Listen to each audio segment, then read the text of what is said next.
ఒక శుభవార్త ఏంటంటే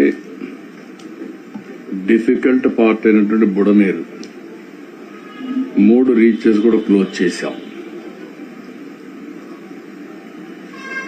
దీనివల్ల ఒక నమ్మకం వచ్చింది.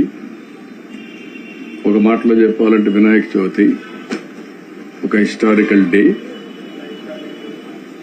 ఎందుకంటే ఆర్మీ కూడా అప్రిషియేట్ చేశారు మన చర్యల్ని.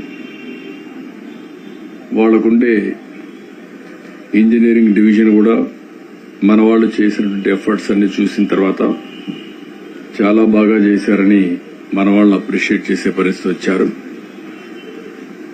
4 రోజులుగా నిమ్మల రామానాయుడు, అదే మాదిరిగా HR మినిస్టర్ లోకేష్ వీళ్ళంతా అక్కడే రిపీటెడ్ గా ఫోకస్ చేసి